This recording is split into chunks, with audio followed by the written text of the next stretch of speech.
Hey everybody, how's it going? Box Turtle here, and welcome back to the Girl Scouts of Central Maryland's Caitlin Dunbar Nature Center.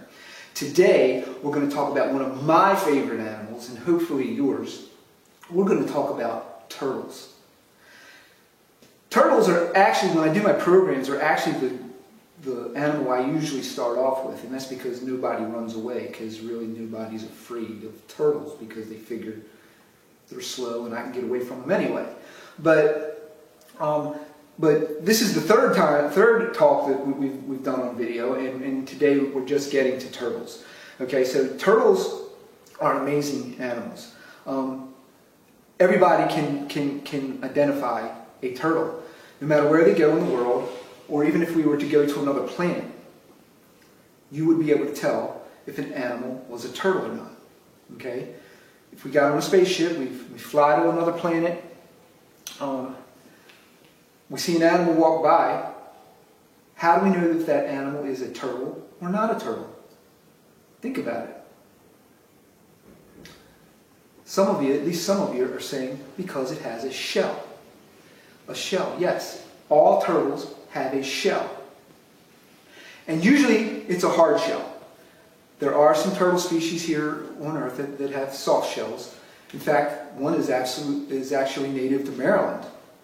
But for the most part, turtles have this nice hard shell. But even me saying that, me telling you that they have this shell, that's how we identify a turtle, just shows how little most humans know about turtles. Because turtles really don't have a shell. I know what you're saying, I can hear you. You're saying, Box Turtle, dude, I've seen a turtle. They have a shell every time I look at them. But that's more because we've been told to identify a feature on a turtle the wrong way. We'll just put it that way. And so we're going to learn the right way today. Now, after all this, you're still going to call it a turtle shell, and so am I. Okay? But I want you to understand better about a turtle. After that, we're going to talk about some of our turtles here at the Caitlin Dunbar Nature Center. So, first off, I'm going to show you a turtle shell. And this is the shell of a North American wood turtle. Okay? We have the top, which we call the carapace, and we have the bottom, which we call the plastron. Okay? That's typical of a turtle shell. And we generally have an opening in the front and an opening in the back. Okay? And that is your typical way you see a turtle shell. Okay? So, first let's talk about shells. What is a shell? Let's define a shell. So, let's think of an egg. Let's think of an egg. Where is the shell? The shell is on the outside. The outside, and that's the key thing about a shell, is it is on the outside. And it protects a soft inside.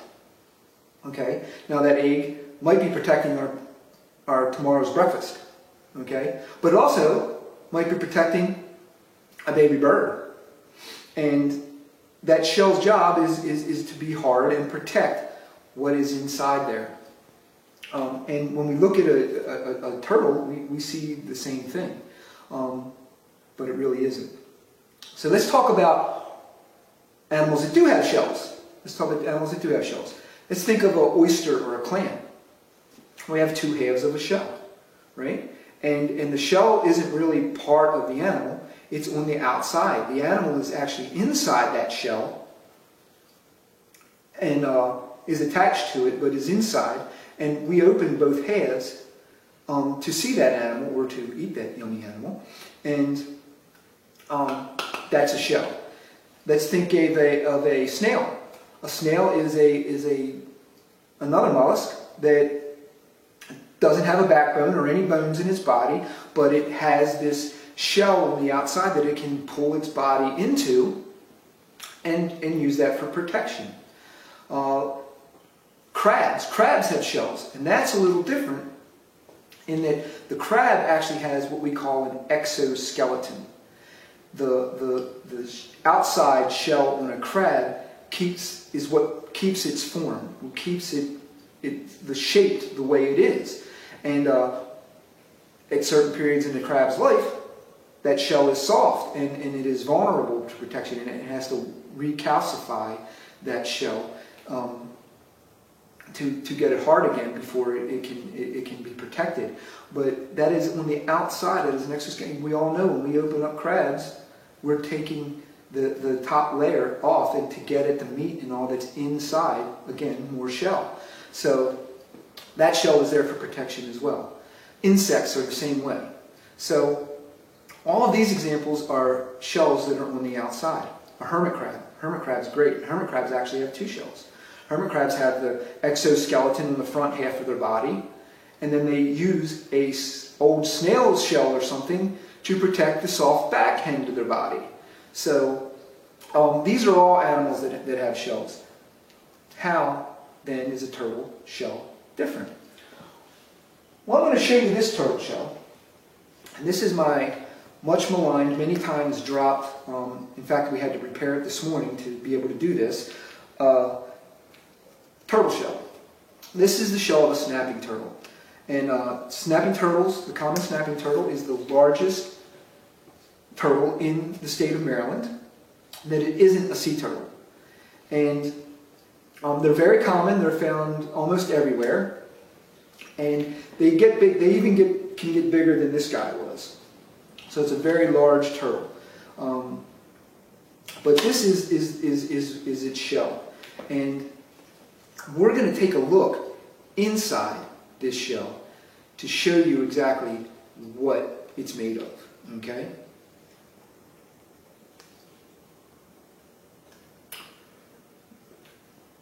Can you see that? This is a backbone, a spine. Crabs do not have this. Snails do not have this. Clams and oysters do not have this. This is a spine, a backbone. A turtle is a vertebrate. Okay?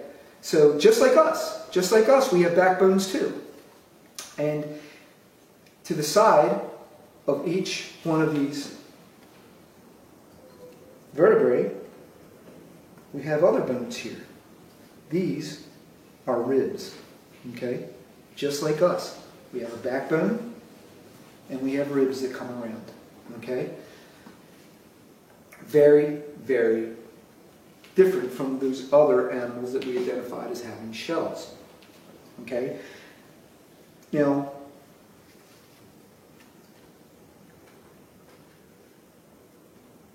the shell appears like it's on the outside. If this was a live turtle, his head would be here, okay, and his tail would be here, okay. Remember, we'll usually have the front hole in the rear hole, so his head would be here. And when you look at a turtle, you're saying, "Hey, look, this is on the outside," but it isn't, because obviously, what is this made of?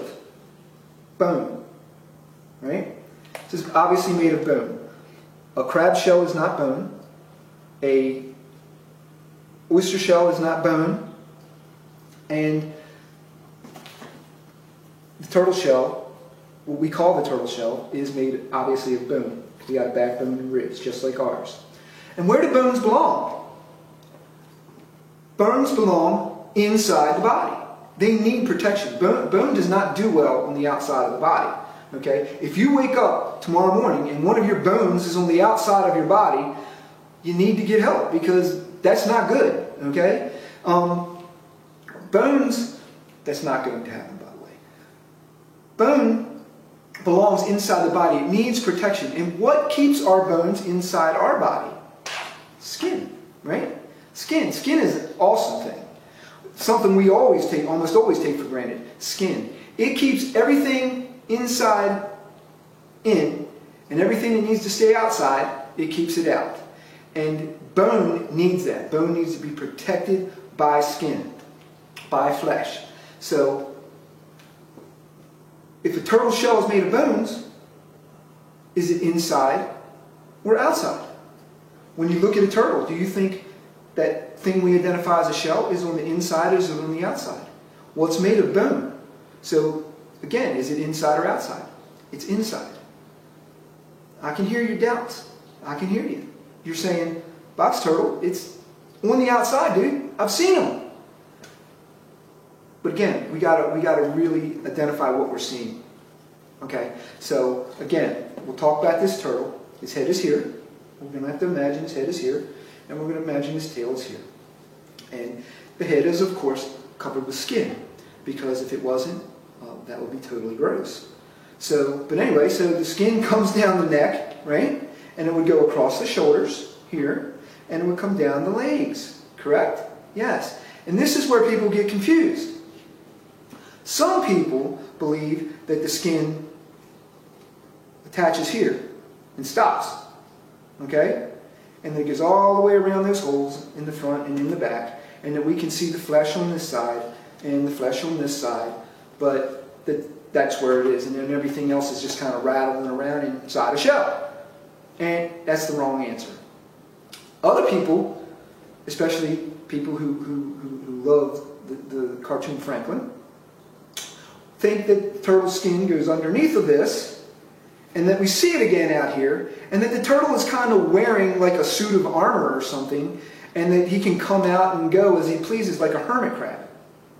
Again, that is the wrong answer. What's really happening, what you're really seeing, is the skin is coming down the neck, across the shoulders, down the legs. But when it gets to this point, it goes over top of this and covers all of this bone here that you can see. Normally you wouldn't be able to see this bone, but this turtle's been dead so long that you can see it. So that the skin would come over top of all this bone and cover all this bone, and then it comes all over the rest of the limbs, its tail and its legs and everything like that. Okay? But when we see a turtle, a live turtle, we never see turtle's skin on the outside. What we see is this. This is called scute. And scute is made of keratin. And it is on the outside of a turtle's skin. Okay? It's connected to the turtle's flesh in life, not in this. And it protects that very thin layer of skin that covers all of this bone. Okay? It's just like our fingernails. Our fingernails are made of the same thing. And the turtles have it covering their entire shell. But this really shouldn't be something amazing to us if we just really think about it. Because the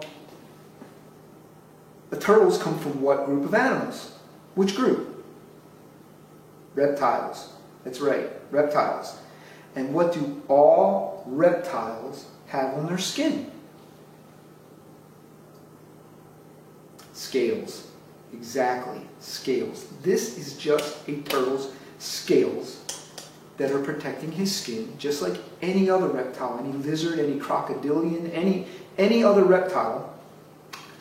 These are the scales that protect the soft skin, that protect the animal. And that's what we see on the outside, and that's what gives us the impression that this is on the outside. But this is just the outside layer. The real hard structure is actually inside, covered by skin. I hope that all makes sense to you. I want to show you one other example, really quickly, of this is, I don't know if I can get this picture, I'm going to get too close so it gets out of focus, but this is a very young snapping turtle shell. And you will notice that the ribs have spaces between them, showing that they're more like ribs. When a turtle is born, it actually has those spaces between each rib. And over time, hopefully in the first few years, the bone is going to build up and close those spaces. But if you can look underneath, and I don't know if you can see or not, but if you look underneath of those spaces, you will see the keratin layer, or the scales that actually protected the turtle while its bones were growing. Now, of course, baby turtles aren't as hard as adult turtles, and a lot of them end up as food for something else. But I just wanted to give you an example of what a turtle shell, to show you that it actually looks a lot different as a young turtle than it does as an adult. So, now we've got that, and hopefully you all got that.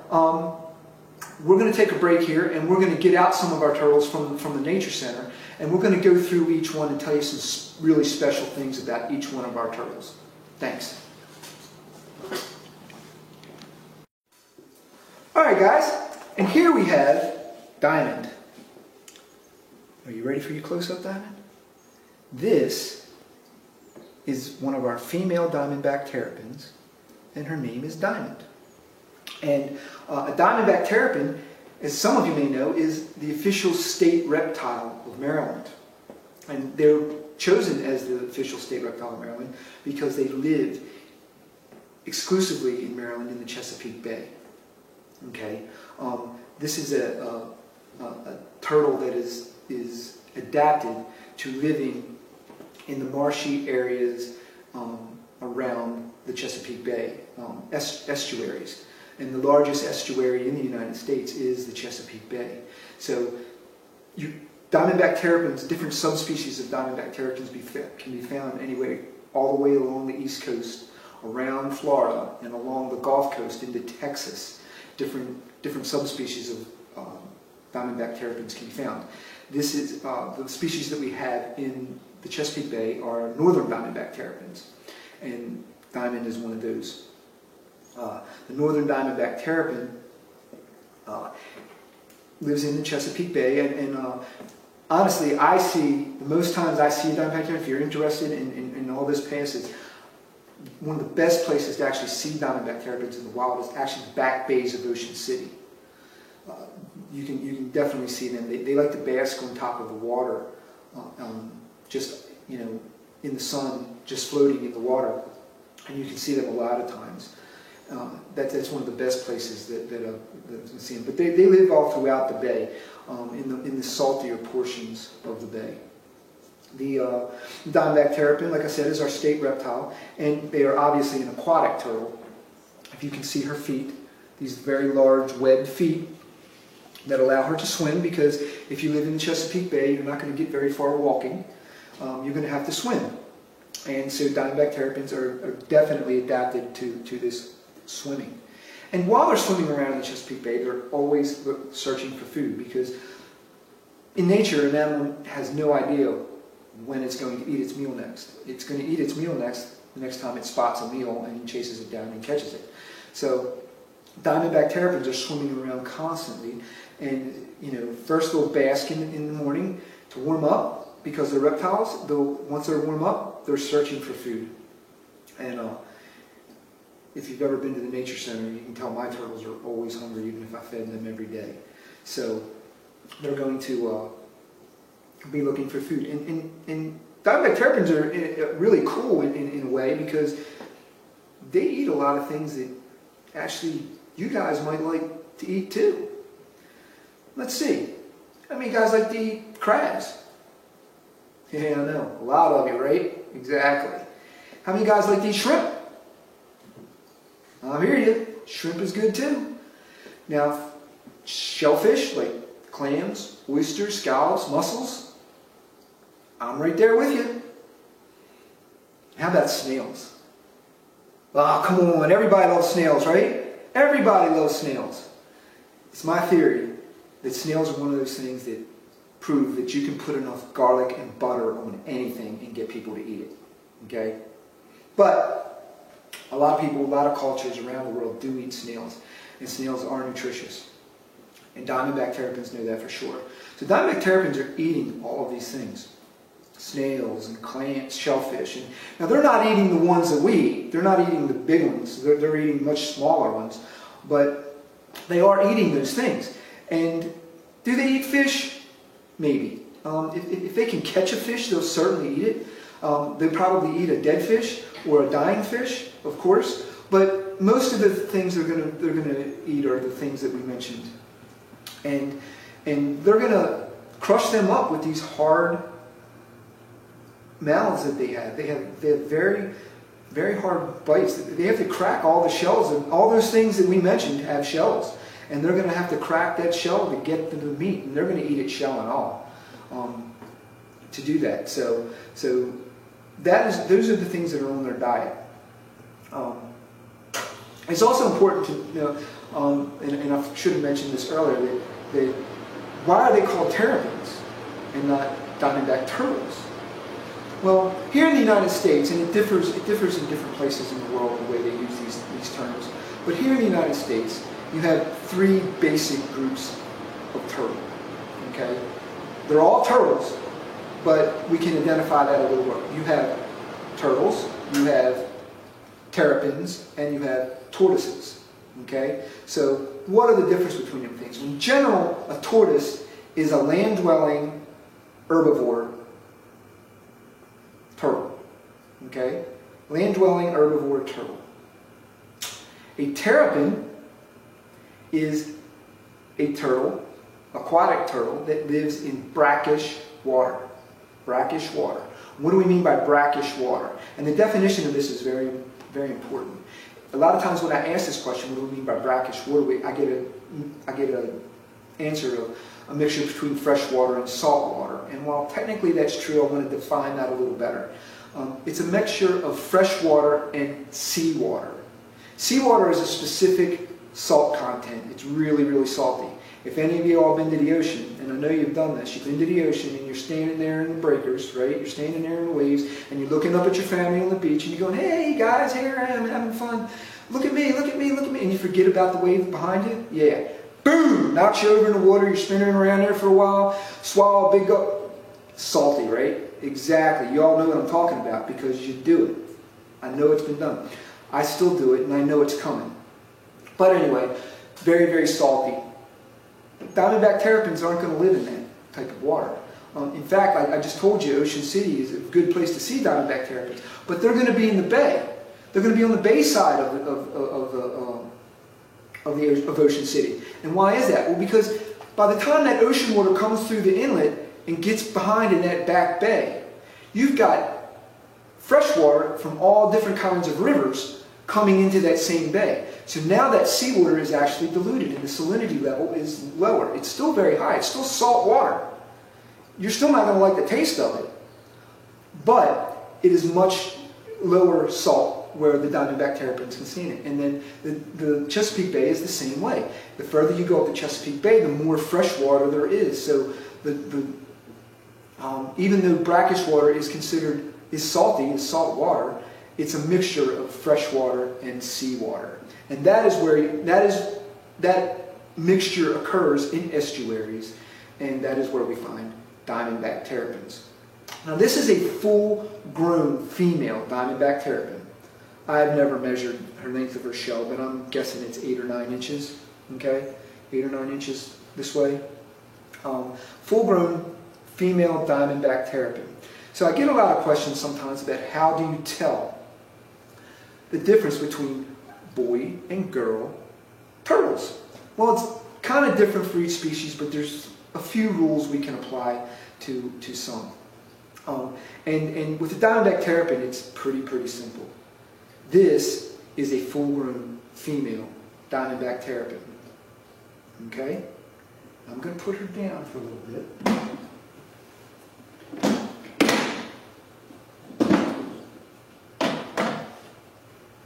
And we're going to get out Nipper.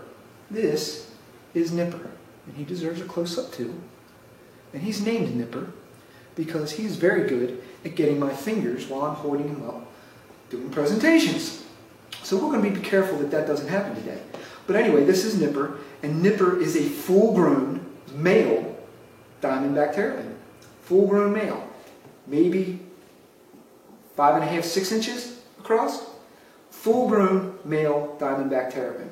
So, in fact, the females get to a much larger size than the male diamondback terrapins. And this is true of a lot of turtles. The most common pet turtle, the red-eared slider, is one of those turtles. Females get much bigger than males. The red-bellied slider, or the northern red-bellied turtle, that is the second biggest freshwater turtle in Maryland, is also like that. Females get huge. Males stay pretty tiny. A threatened species, or it might even be endangered species, in Maryland. It's in Maryland, not in the United States, but just in Maryland, is the northern mat turtle. Now the northern mat turtle, the females get gigantic, and the males barely break 5 inches. And this is probably because the females will do one thing that the males will never do, and that's carry a load of eggs. Okay, so the females probably need that room to have those eggs before they lay them, and the males obviously don't need that. So if you see a diamondback tailor this size, you can automatically tell it's a female or a girl. If you see a diamondback terrapin this size, you can automatically tell absolutely nothing. Okay? Absolutely nothing. Yeah, I know, you said it's a male, but how do you know it's not a small female? See what I mean? So, how do we tell a male diamondback terrapin from a female diamondback terrapin if it's this size? We simply look at the tail. See how long that tail is? That is a male's tail. Female would have a much, much smaller tail. So, if you happen to see a diamondback terrapin and you see a very large bodied diamondback terrapin, you automatically know it's a girl, no problem. But if you see a smaller diamondback terrapin, you're going to have to check out the tail. Long tail, male, short tail, female. That is the way. Okay? So, we're going to put him away, and we're going to get out our next turtle. My favorite, the box turtle. This is an eastern box turtle. The eastern box turtle. This is the only species of box turtle native to the state of Maryland. There are other species native to the United States. There are three-toed box turtles, Florida box turtles, Gulf Coast box turtles, desert box turtles, ornate box turtles, and there's some that are native to Mexico as well. And there are more than I just listed. But the eastern box turtle is the species of box turtle that we have here in Maryland. And box turtles are a little different than we think of turtles. Box turtles are mostly land turtles. It's the only land turtle that we have in Maryland at all. This turtle is going to spend most of its life on land. Will it go in the water? Yes. Can it swim? Yes. Do they swim? Not often. Okay? That's not something that they don't have webbed feet. They're not built to be aquatic. They have a very high shell, not a low profile shell or anything like that. But because they spend most of their time on land, but they can go in the water and they're going to cool off. They need to drink. And if they need to get to some place and have to swim to do it, they're capable of doing that too. But for the most part, like I said, they are a land turtle. Why aren't they a tortoise if they're on land so much? Well, that's because they're not an herbivore. And tortoises are mostly herbivores. These box turtles are omnivores. They eat lots of cool stuff too. Some of their stuff you guys might like as well. I mean, worms, bugs, invertebrates. Okay, well maybe not those things, but how about berries? We like berries. Berries, different plants, things like that. That are things that they will even eat carrion if they need to.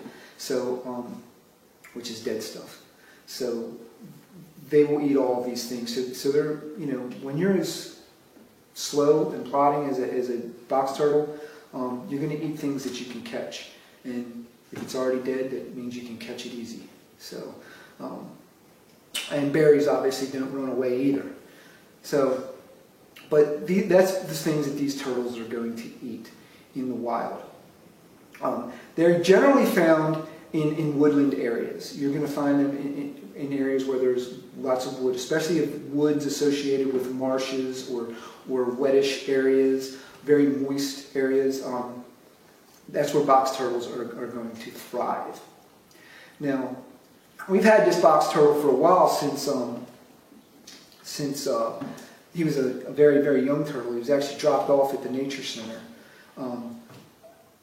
by a person who took him out of the wild as a baby and kept him for 3 years and gave him to me still the size of a baby, and told me that he was very fond of ham, lunch meat ham. Just so you know, there's no lunch meat hams running around there in the woods anywhere. That's not something that's totally. And he has a few shell problems because of his diet as he was young, but he is actually straightened out amazingly well and almost looks normal. But you can see there's a little bulge to this side of his shell. I don't know if you guys can see that on this side. It bulges, and so it was very crooked. It's straightened out pretty much. Remember, his backbone is along here, so you can see there's a curvature to his spine. And that was the way he was kept as a baby. Since he's been here at the Nature Center, we've been able to straighten most of that out. And he seems to be a very healthy turtle. He's hibernated every year we've had him, so he's done okay. Well, except the first year. The first year I didn't allow that, but after that, he is about 9, maybe 10 years old now. So he is not full grown. He is not full grown, but he gets bigger every year. So now the big thing is, why are they called box turtles?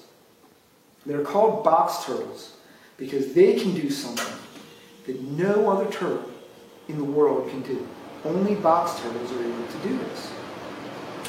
And what is that? Well, they can close the openings in their shell. Watch this. Look at that. Isn't that amazing? I'll pop it back out again. Look at that. He can actually close that gap. And he can close the back one too. He doesn't do it very, very well. You've got to remember, he's been handled a lot, so he's not really afraid. But a wild box turtle would close the front and the back and seal itself up in its box for protection. And remember, it's not sealing up in a shell. It's sealing up, this is its backbone and its ribs. And we didn't talk about this, but the plastron is actually its chest, like we have. And the chest actually covers the entire body on the bottom. But the box turtle has developed a hinge right here. And it can close this. You can see that move. Up in, there you go. You can see that move. Yeah. And he can actually close the back part too, which I'll never get him to do. But what it can do, I'll show you here. This is an empty shell. This is a dead box turtle. But you can see this is a full-grown size box turtle. See, he's got a little bit of growing yet to do. But this is a full-size box turtle. But you can see that plastron actually closes front and back. And he can close those holes. This is very important for a box turtle's survival. Because while we have your typical turtle shell, and this is the shell of a diamondback terrapin like we just saw, which has the opening in the front and the back, okay, this turtle is able to swim away from danger. They can swim pretty fast, you know. If something's coming after, they've got a chance to swim. The box turtle, he's always getting caught. He wasn't blessed with the gift of speed. So anytime something's chasing down a box turtle to eat, he's going to get caught. And so the box turtles, through evolution, have developed a way to close their shell. And then animals can't get to them, even the soft spots. Okay? So that is our box turtle. We're going to get one more guest, and we'll be back with you. All right, and last but not least, we have our spotted turtle. It's called a spotted turtle because hopefully you can see it is a black turtle with little yellow spots. And they are a beautiful turtle, and I don't handle this turtle enough for it to actually show itself very, very much, but I wanted to show you. This is a full-grown turtle. This is not a baby. This is a full-grown turtle. This is about as big as they get. I mean, they may get a little larger, but not immensely so. This is a captive bred. A good friend of mine actually gave me this turtle a long time ago from a breeding pair that he had. And it's a captive bred turtle. This is a native Maryland. This is a Maryland native turtle. And they are a threatened species here in our state.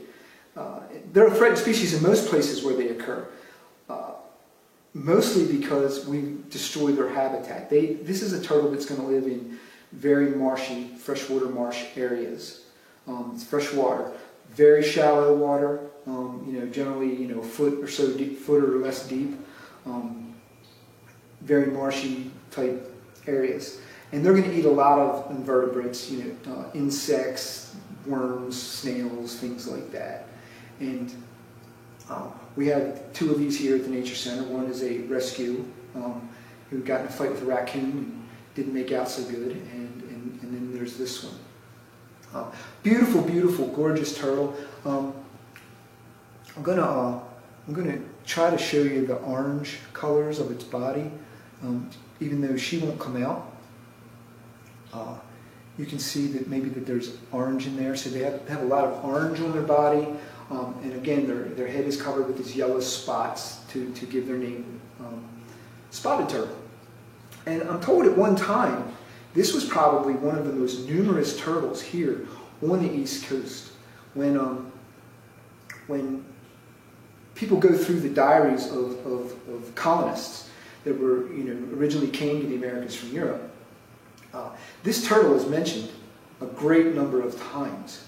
And much more than we would mention today. And so it has been declining probably since European colonization, and that's probably because we drain off a lot of those swampy areas to make farmland, because it actually makes very good farmland. And so we drain most of that area off to make farms, and they've probably never recovered from that.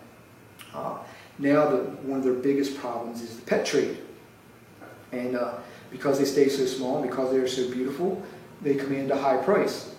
And I don't know what that price is, but they command a high price. And the biggest problem that is facing this turtle now is collection in the wild to be sold as pets. While we're at this turtle thing, I just want to make a plug. I'm not going to go into details or anything, but turtles make horrible pets, absolutely horrible pets. These are the hardest things to take care of in the entire Nature Center. They drive me crazy. And almost every turtle that we have is a rescue of some kind. And turtles are a very long-lived species, so you can bet that if you take a turtle to make it a pet, you're going to have a pet for a minimum of 40 or 50 years. That's insane. Okay? And a box turtle, they've had box turtles live up to 150.